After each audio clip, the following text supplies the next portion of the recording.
bilang, baby ya dulu diselamatkan, orang lain ambil baby ya. Lepas tu saya cepat-cepatlah ambil dia.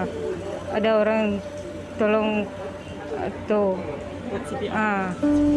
Tapi tak dapat diselamatkan.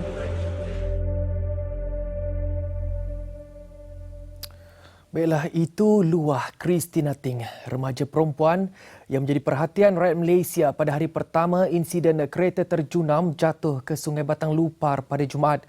Ia susulan gambar Christina mendukung sepupunya yang berusia 4 bulan yang tular di media sosial. Ketika mendukung bayi itu juga, jelas kelihatan raut wajah Christina yang meraung menangis. Di sebalik gambar itu, Christina berkongsi kepedihan apabila sepupu yang teman bermain dan gaduh manja meninggal dunia di depan mata. Memang rapat. Dari kecil rapat. Tapi 4 orang saya pernah jaga baby tu. Dia kan baru 4 bulan lebih. Kami pernah jaganya, tapi mak dia ada jual ke situ. Kami jaga ya Imran, Fatihah, Aiman dan Mustaqim. Mak dia pergi India sembahyang dengan kawan-kawan dia. 2 bulan lebih macam tu saya jaga mereka. Malah katanya ibu saudaranya Siti Aisyah juga sudah dianggap seperti ibu sendiri kerana banyak bantu membesarkan dirinya sejak ibu dan bapanya berpisah. Macam mana bagi tahu perasaan? Kesian sangat tengok mereka macam tu. Sebab dulu masa saya kecil, mak dia pernah jaga saya. Lepas tu mak dia kan pernah pergi India sembahyang dengan kawan-kawan dia. Mak dia cakap tolong jaga anak dia. Saya tolong jaga anak dia. 4 orang saya jaga. Lebih 2 bulan lebih saya jaga anak dia. Lagipun saya pernah tolong dia buat kuih, jual kuih semua tu. Saya sayang dengan mak dia macam mak saya sendiri. Sebab saya tak ada mak. Mak kandung saya sudah bercerai dengan ayah saya. Jelas Christina lagi kehilangan itu cukup dirasai keluarganya. 9 ahli keluarga mereka pergi dan tidak akan kembali lagi.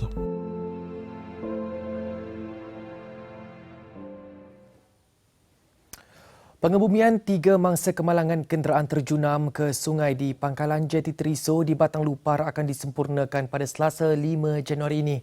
Mendiang Lorna Ting, 33 tahun bersama 2 lagi anaknya Alvin Pang dan Wallace Pang dijangka dikebumikan di Taman Memorial Nirvana Sibu. Perkara itu disahkan abang sulung Lorna, Ting Hing Sun, ketika ditemui di Sibu Mortuary Bukit 5 di sini. Jelas Hing Sun dalam tempoh 3 hari ini keluarga berkesempatan memberi penghormatan terakhir kepada mendiang. Ketiga-tiga mangsa diurus dan ditempatkan di Sibu Mortuary Bukit 5 yang mana ahli keluarga akan bergilir menjaga jasad sebelum dikebumikan. Terdahulu kesemua mendiang tiba di Sibu dari Hospital Sri Aman kira-kira pukul 2 pagi Ahad. Dalam kejadian pada 1 Januari lalu, mendiang Lorna Ting bersama kakaknya Siti Aisyah Abdullah dan 7 ahli keluarga mereka meninggal dunia selepas kenderaan dinaiki terjunam ke Sungai Batang Lupar di Pangkalan Jeti Teriso dekat Sebuyau. Sementara itu, menurut Timbalan Pengurusi Persatuan Chiang Chuan Sibu, Yeo Son Ko, mengikut tradisi kaum Cina, jika berlaku kematian, mayat hanya boleh dikebumikan selepas 3 ataupun 5 hari. Katanya buat masa ini, suami mendiang, Pang Wei Bing, masih berbincang dengan pihak persatuan mengenai lokasi mangsa akan dikebumikan. Bagaimanapun, dia tidak menolak kemungkinan kesemua mangsa akan dikebumikan di Taman Peringatan Nirvana di Jalan Sibu Bintulu pada pagi Selasa. Menerima hakikat biarpun berat, begitulah situasi yang dialami Pang Wei Bing, iaitu suami kepada pemandu kenderaan pacuan 4 roda Lorna Ting yang meninggal dunia dalam kemalangan terjunam ke Sungai Batang Lupar di Pangkalan Jeti Ferry Teriso baru-baru ini. Bukan setakat isteri, Wei Bing juga kehilangan kedua-dua anaknya Alvin dan Wallace Pang, dan ketika sibuk menguruskan mayat isteri dan anak-anaknya kepada Awani Sarawak, Wei Bing kongsi detik ketika menerima perkabaran sedih itu. Sebaik sahaja menerima panggilan daripada abang iparnya Ting Hing Ping, Wei Bing yang terkejut tidak menunggu lama. Dia bergegas ke Hospital Sri Aman dari rumahnya di Sibu sejauh 230 km. Memang saya pergi jangan tunggu Pak. Teruslah. Kalau tidak saya tinggal di rumah buat apa? Saya pakai kereta saya terus. Saya cakap ini macam dia kasih tahu saya nanti mau pergi hospital Siamang. Lagi bagus saya tunggu sana loh. Kalau tempat saya tidak tahu macam mana pergi cari. Saya tunggu sana. Wei Bing turut kongsi memori terakhir bersama keluarga kecilnya itu. Sebelum kejadian, anak sulung Elvin sepatutnya tinggal bersama Wei Bing di rumah. Sama saya anak dua lah. Percuma yang cakap satu ikut maja pergi. Besar itu tinggal sama saya lah. Macam ada upuan kan. Macam dia dua. Kalau tinggal saya satu rumah sama ada ya. Macam kesan saya tinggal satu orang. Tiba-tiba dia punya anak yang besar itu cakap mau pergi. Saya ada ni dia cakap, mak kamu selalu bawa itu kecilnya pergi, mak tinggal dia di rumah mah. Ini macam kamu lain kali tua saya tidak mau inang kamu. Dia macam bukan yang cakap main-main lah. Walaupun tabah dan cekal mengenang nasib yang menimpa, jauh di lubuk hati yang tahu keperitan dialami Wei Bing. Tiada lagi keluarga kecilnya untuk bersama. Ketiga-tiga mangsa kini ditempatkan di Sibu Mortuary Bukit Lima Sibu. Pengkebumian dijangka dilakukan pada Selasa 5 Januari di Taman Memorial Nirvana Sibu sekitar 7.30 pagi. Suka berada di rumah bersama bapanya dan jarang mahu ikut ibunya keluar. Sifat mendiang Elvin itu turut diperakui ibu saudaranya. Memang dia ikut bapak dia dekat rumah sebab dia selalu main game dekat rumah. Tiba-tiba dia mau ikut. Mula-mula mama dia suruh dia ikut bapak kan mau hantar dekat rumah bapak dia. Anak dia cakap, "Mama, kenapa kamu tidak mau bawa saya? Kalau kamu sudah tua nanti saya tidak mau jaga," dia cakap. Sebab itu hati mama dia tu macam itulah terasalah mama dia bawa dia jalan. Sementara itu, abang kepada mendiang Lorna memberitahu ini kali pertama adik dan kakaknya memandu sendiri untuk perjalanan jauh. Hing Ping yang memandu sebuah lagi kenderaan yang berkonvoi sekali memberitahu pertukaran pemandu dilakukan pada saat akhir dan ia selepas Allahyarham Siti Aisyah mengajak untuk melalui jalan pintas menggunakan laluan pesisir dan menzahirkan ketidakyakinan untuk memandu menaiki feri. Dia telefon, dia cakap, "Kenapa kamu langsung saja pergi lurus?" Saya cakap, "Yalah langsung pergi lurus pergi Kuching, jalan besar tu kan." Dia cakap, "Sebelah sini ada jalan sokal dekat lagi." Saya cakap, "Saya tidak tahu jalan."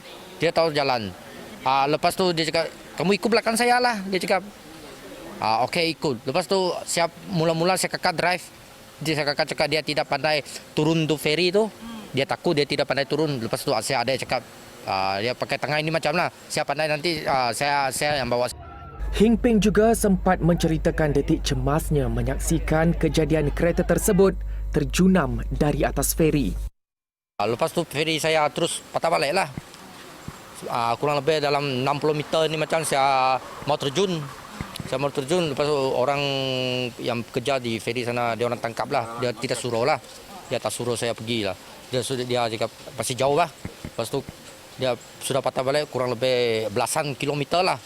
Saya terjun terus pergi carilah, tapi tak jumpa lah. Macam tidak dapat lah sebab nafas saya tidak kuat jugalah. Tapi kaki saya ada kena sentuh kereta dia. Mungkin orang yang kawasan sana ada bawa besi lah. Ada besi. Dia orang cakap suruh tanya saya, macam mana mau pecah ke tidak pecah. Saya cakap pecah terus lah, saya cakap cermin tu, pintu tu. Pecah satu kali lah. Dia kasih pukul dia.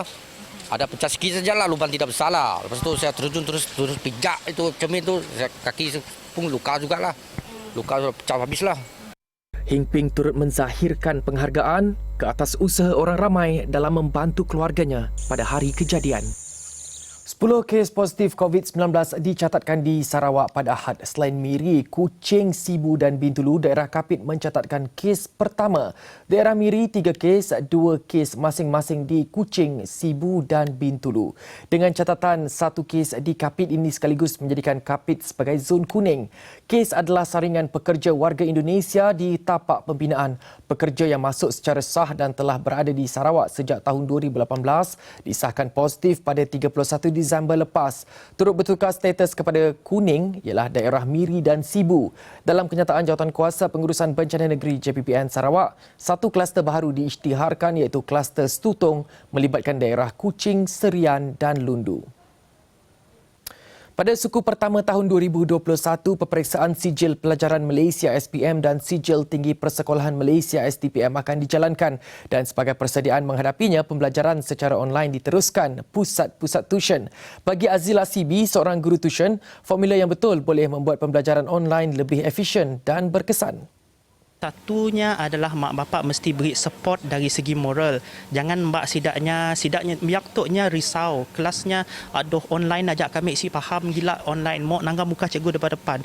Mak bapak janganlah kok yalah tak susah malah online tu. Jangan macam ya. Beri sidaknya moral support untuk sidaknya terus macam ni istiqamah lah. Istiqamah dalam kelas online. Yang pertama support. Yang kedua supportnya juga boleh dari segi menyediakan kawasan yang selesa lah untuk anak belajar.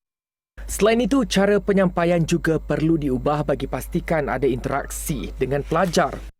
Jika yang mengikuti tuition yang biasa nya masih sama macam dulu lah, which is dalam satu kelas ada like 40 to 50 students dalam sikit kelas. Dan untuk yang percuma tadi yang kami pola online zone, setakat tu paling tinggi reach-nya adalah satu kelas yang 400 lebih student. Menurut Azila lagi, kelas secara percuma juga diberikan buat pelajar kurang berkemampuan. Untuk online pun kelas, sekarang tu kami ada mula yang online tuition macam biasa memang masih berjalan. Tetapi ada sikit yang menarik kami pula kelas percuma, memang untuk semua yang boleh masuk. Azila mengajar subjek matematik dan matematik tambahan di Pusat Tuition Alham Kuching. Anak murid Cikgu Azila pernah memenangi 11 pingat emas di Kejohanan Matematik Dunia yang dianjurkan di Kuching pada tahun 2018. For me, online learning is easily accessible for students because during this pandemic, we are not allowed to go out from the house too often or even go to the library to study. And it's also easy for teachers to give us notes and exercises for the upcoming SPM examination. And we also can enter external classes like seminars and tuition. This helps students to learn new ways to tackle on how to answer the questions in a fast and easy way. It can help us prepare for SPM because your teacher can share lots of documents and exercises and SPM tips, but it can be a burden to us because we can get easily distracted by our phones because we have mobile games in our phones, so it is a burden to us. So we have to control ourselves from doing that and focus more on the exercises given by our teachers so that we can be more prepared for SPM.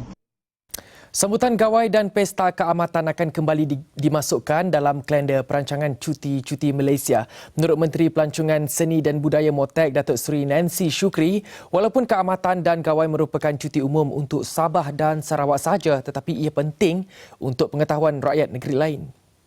Dari segi cuti yang dimasuk di situ adalah cuti untuk persekutuan, cuti-cuti di bawah persekutuan. Dan untuk keamatan dan juga gawai, ianya harusnya masuk di bawah cuti negeri. Kerana cuti persekutuan adalah untuk cuti yang panjang, saya dimaklumkan cuti yang panjang. Dan banyak negeri yang akan memanfaatkan cuti-cuti di bawah negeri persekutuan. Namun begitu, saya nak berterima kasih kepada netizen kerana memberi maklum balas sebegini. Ia menunjukkan orang Sarawak dan mungkin Sabah juga mempunyai pemikiran yang begitu luas sekali. Dengan menyenaraikan kembali kedua-dua perayaan ini dalam kalender cuti-cuti Malaysia, ia sekaligus akan menggalakkan lagi sektor pelancongan. Ini kerana pelancong dapat mempelajari adat, tradisi serta budaya etnik di Sabah dan Sarawak. Perkara itu adalah susulan maklum balas yang diterima Motek berhubung perancangan cuti yang dikongsikan di Facebook Tourism Malaysia yang tidak memasukkan cuti dua perayaan itu dalam perancangan cuti negara. Bila dengan itu, sekian Awani Sarawak. Saya Syaf Syukri. Salam hormat.